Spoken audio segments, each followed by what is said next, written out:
아멘. 네, 한번 해봅시다. 우리 오늘 하나님의 말씀 시편 46편 1절에서 5절까지 말씀입니다.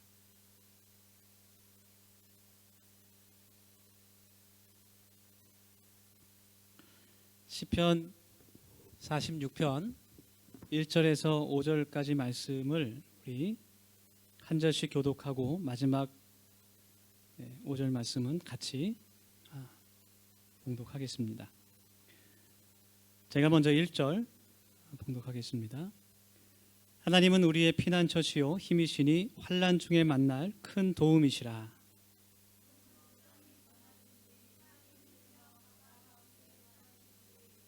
바닷물이 솟아나고 뛰놀든지 그것이 넘침으로 산이 흔들지라도 우리는 두려워하지 아니하리로다.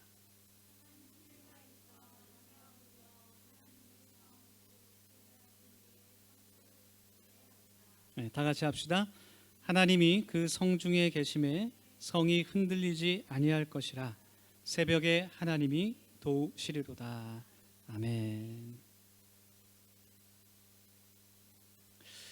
네, 오늘도 서로 반갑게 인사하면서 오늘 못 오신 분이 많지만 그래도 주님 안에서 사랑을 나누기를 원합니다. 우리 옆에 뒤에 분 바라보시면서 이렇게 인사합시다. 하나님께서 우리의 피난처가 되십니다. 그렇게 인사하겠습니다.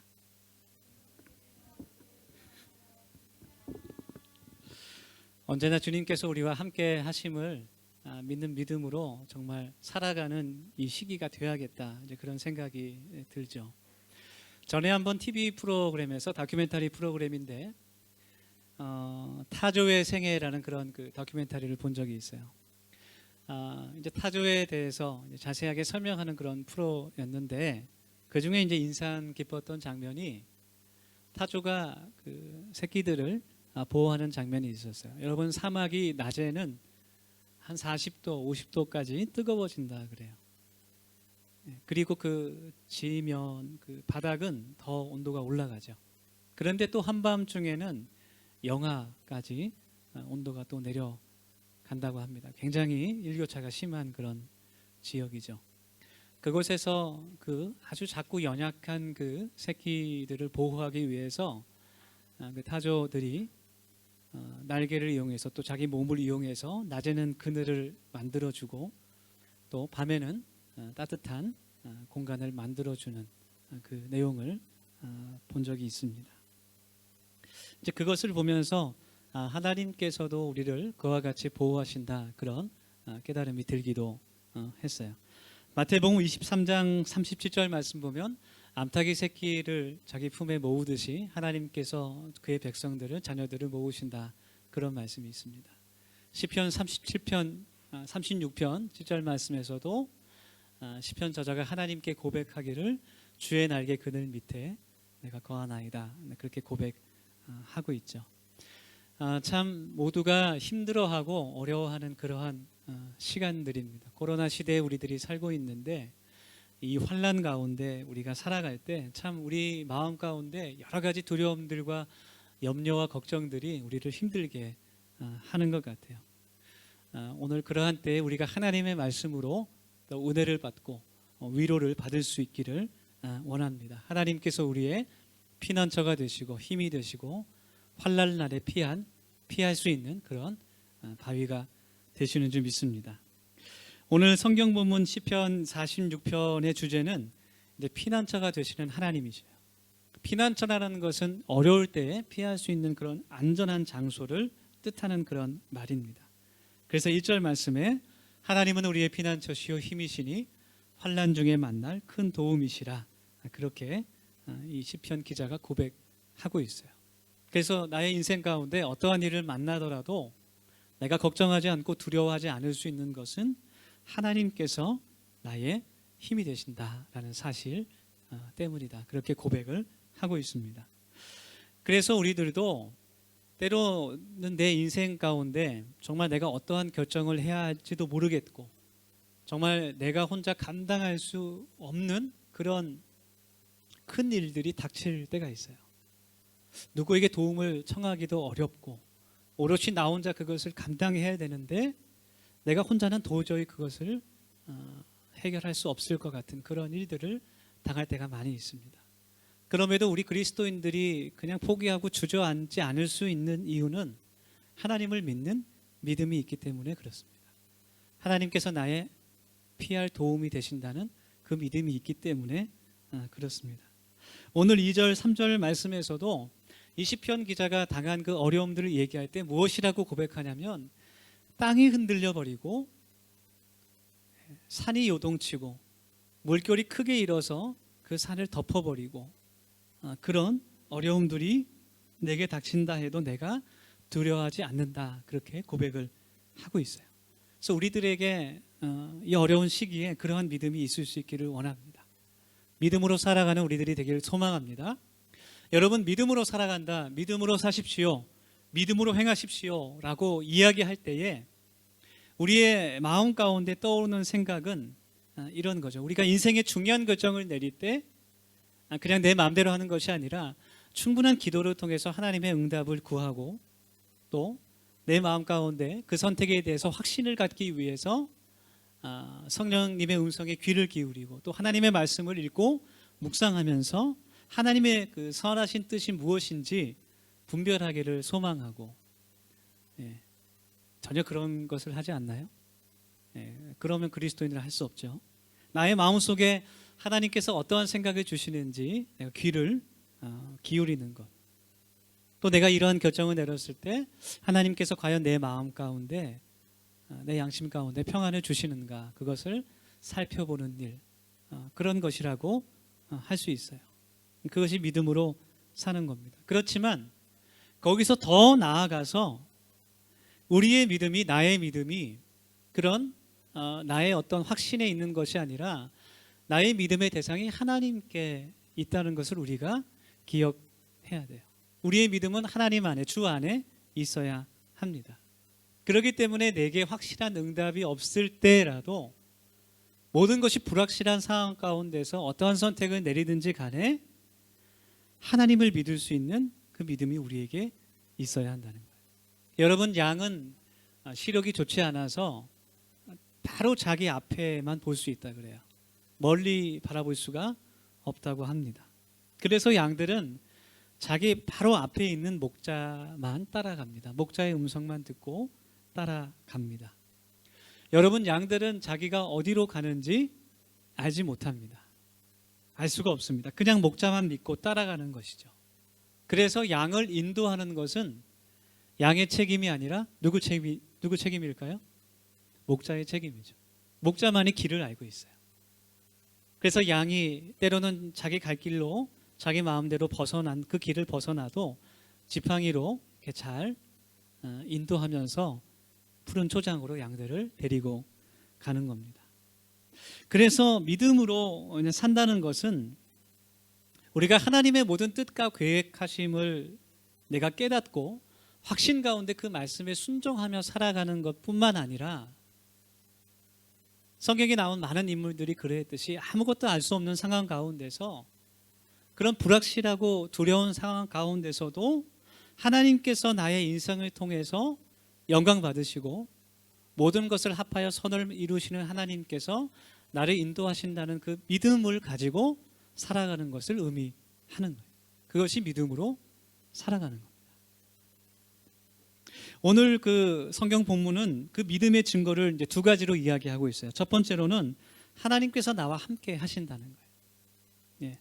4절과 5절 말씀에 하나님의 성이라는 그런 단어가 나오게 되는데 예루살렘 성을 말하는 것이죠. 이 시편이 쓰였을 때 예루살렘 성이 아수르에 의해서 함락할 위기에 처해 있었어요.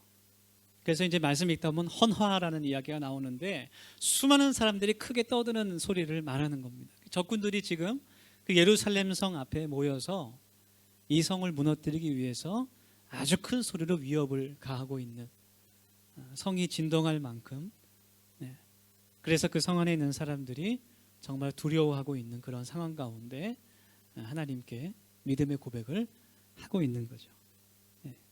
이 성이 언제 함락될지 모른다는 그런 두려움에서도 하나님께서 이 성이 절대로 흔들리지 않을 것이다, 요동치 않을 것이라는 것을 확신시켜 주고 계세요. 왜냐하면 하나님께서 그 성에 거하시기 때문에.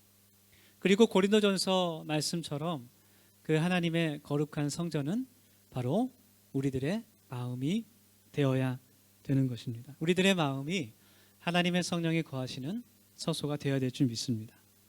그렇게 될 때 우리 마음 가운데 성령 하나님께서 함께 하심을 내가 믿고 어떠한 일이 나를 흔들더라도 내 마음이 하나님의 성전이 돼서 흔들리지 않을 수 있는, 요동하지 않을 수 있는 그런 믿음으로 살아가야 한다는 거예요.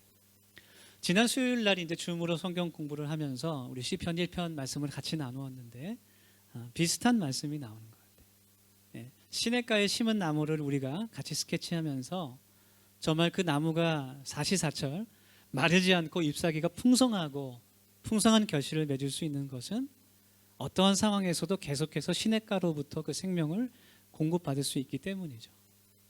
그와 마찬가지로 우리가 하나님의 말씀과 성령으로 또 기도를 통해서 내 마음이 하나님의 성전일 수 있게 우리가 믿음으로 살아가야 될 줄 믿습니다. 그렇게 될 때 나를 두렵게 하고 나를 어렵게 하는 그 모든 것들에 내가 싸워 이길 수 있는 하나님의 제자가 될 수 있을 줄 믿습니다. 두 번째 증거는 바로 하나님께서 행하신 일들을 내가 바라보는 것이죠. 우리 8절 말씀 보면 와서 여호와의 행적을 볼지어다 그가 땅을 황무지로 만드셨도다. 그렇게 걱정과 두려움에 떨고 있는 이스라엘 백성들에게, 그 성 안에 있는 사람들에게 이 시편 기자가 위로의 말씀을 전하고 있어요. 하나님께서 지금까지 행하셨던 일들을 기억하라, 그렇게 이야기하고 있는 겁니다. 여러분, 지금까지 하나님께서 나에게 주신 그 은혜를 우리가 한번 생각을 해봅시다. 우리가 지금까지 나를 도와주신 그 하나님의 은혜들을 기억해보면 지금 상황과는 상관없이 내가 하나님을 찬양할 수밖에 없어요. 지금까지 하나님께서 나를 인도해 주셨고, 지금까지 하나님께서 나를 보호해 주셨고, 내가 깨달을 수도 있고 깨닫지 못할 수도 있지만 언제 어디서라도 하나님께서 나와 함께 하셨다는 것, 그것을 우리가 믿음으로 고백할 수 있기를 원합니다. 우리가 하나님께 드릴 수 있는 것은 감사함밖에 없어요. 여기 모여서 찬양하고 예배하고 있는 우리 청년들도, 영상을 통해서 예배하고 있는 모든 분들 다 생각이 다르고 그 걸어온 인생길이 다 다를 거예요. 마음도 틀리고 나이도 다르고 모든 것이 다 다릅니다. 그럼에도 불구하고 우리가 한 가지 확실하게 함께 동의할 수 있는 것은 하나님이 우리의 삶 가운데 함께 하셨다는 사실입니다. 그것은 지금 내가 당장 어려움을 처하고 당장 두려움에 사로잡혀 있을 때는 그것을 보지 못할 수도 있어요. 그러나 나중에 시간이 지나고 내가 내 인생을 뒤돌아볼 때 어느 순간 그것을 내가 확실하게 깨달을 때가 있어요. 하나님의 은혜입니다. 전에 캐나다에서 공부할 때 이제 어떤 한 우리 동기 그 동문 목사님께서 은퇴하실 때 같이 이제 후배 목사님들을 불러서 같이 이제 은퇴식을 하셨을 때가 있었어요. 그때 이제 그 목사님께서 자기 인생을 뒤돌아보시면서 목회의 길을 걸어가고 있는 그 후배들에게 해주신 말씀이 있는데 그것이 아직도 기억에 남습니다. 내가 지금까지 목회를 할 수 있었던 것은 하나님의 은혜입니다. 전적인 하나님의 은혜입니다. 내가 젊었을 때는 내가 한다고 생각을 했습니다. 내가 모든 것을 한다고, 내가 모든 것을 할 수 있다고 생각하고 정말 힘껏 뛰었습니다. 그러나 지내놓고 보니 모든 것이 하나님의 인도하심이었고 하나님의 은혜였습니다. 그런 고백을 해 주셨습니다. 여기 있는 많은 분들도 아마 앞으로 그런 고백을 하게 되기를 원합니다. 우리의 그 인생의 여정을 뒤돌아볼 때 하나님의 그 에베네셀의 은혜가 나와 함께 했다는 것을 우리가 고백할 수 있기를 원합니다. 그래서 우리 더세움교회 성도들을 위해서 기도하면서 또 우리 어린아이들과 또 작년에 이르기까지 그분들을 위해서 기도하면서 제 마음 가운데 한 가지 기대가 드는 것은 정말 인생의 후반에 그 인생을 뒤돌아보면서 하나님께 정말 에베네셀의 하나님께서 나를 지금까지 인도하셨다라는 그 고백이 우리 모두의 입에서 나올 수 있기를 간절히 소망합니다. 우리 끝으로 우리 다 같이 11절 말씀을 함께 읽기를 원합니다. 우리 큰 소리로 우리 온라인으로 예배 드리시는 분들도 같이 한 목소리로 우리 11절 말씀 읽겠습니다. 시작. 만군의 여호와께서 우리와 함께 하시니 야곱의 하나님은 우리의 피난처시로다. 아멘. 오늘 시편 46편의 말씀 가운데서 이 시편 기자가 하나님께서 환난 중에 피할 힘이시요 또 피난처이심을 그가 고백하고 있습니다. 그것은 하나님께서 어떠한 일이 있더라도 나와 함께 하신다는 그런 확신과 믿음이었어요. 여러분, 믿음이라는 것은 뭡니까? 히브리서 말씀과 같이 내가 바라는 것들의 실상이고 보이지 아니하는 것들의 증거라고 했어요. 보이는 것을 믿는 것은 믿음이 아니라는 거예요. 보이지 않는 것을 내가 확신하는 것이 믿음이다. 그렇게 하나님께서 우리에게 말씀하십니다. 내 눈에 보이지 않지만 내가 하나님을 신뢰할 수 있는 것, 그것이 믿음이다. 하나님께서 말씀해 주십니다. 그 하나님께서 우리를 도우실 것을 우리가 믿기를 원하고 그것을 확신할 수 있기를 원합니다. 하나님의 때를 기다리면서 우리가 인내할 수 있기를 원합니다. 하나님께서 우리들에게 말씀하십니다. 사람이 시험을 당할 수 있지만 하나님께서 그 시험 가운데서도 피할 길을 우리에게 주신다는 것, 그것을 우리가 믿을 수 있기를 원합니다. 오늘 이 말씀을 통해서 우리가 함께 같이 하나님의 말씀을 마음속에 새기며 같이 이 시간 짧게 기도할 수 있기를 원합니다. 결단하며 함께 기도합시다. 인생의 한가운데서 일어난 그런 실패와 좌절 앞에서 우리가 다시 일어날 수 있도록 주님 도와주십시오. 앞이 보이지 않는 그런 혼란스러운 상황에서도 우리가 소망을 잃지 않도록 주님 우리를 도와주십시오. 우리가 깨닫지 못해도 목자 되신 주님께서 나를 인도하신다는 그 믿음으로 살아갈 수 있도록 주님 우리를 도와주시옵소서. 우리 그러한 마음으로 같이 이 시간 통성으로 1분 정도 같이 기도하겠습니다. 주님, 저희들 함께 결단하며 이 시간 기도하며 나아갑니다. 하나님께서 나의 피난처가 되시고 나의 힘이 되시며 나의 산이 되신다는 것을 우리가 믿음으로 가게 도와주시옵소서. 하나님, 우리가 주님의 은혜를 감사하며 살아갈 수 있도록 주님 도와주시고 아버지 하나님, 우리 마음 가운데 이 주님의 거룩한 말씀을 심어서 그 능력으로 순종하며 묵상하며 살아갈 수 있는 저희가 될 수 있도록 하나님 은혜 베풀어 주실 간절히 소망을 원합니다. 이 시간 하나님께서 나의 피난처가 되심을 믿는 믿음으로 가해 주시고 하나님 우리 인생의 후반부에서 아버지 주님의 찬양과 감사와 은혜가 없는 말씀을 우리가 깨닫게 해 주시옵소서. 거룩하신 주님의 찬양과 하나님 성령과 저와 함께 해 주시옵소서.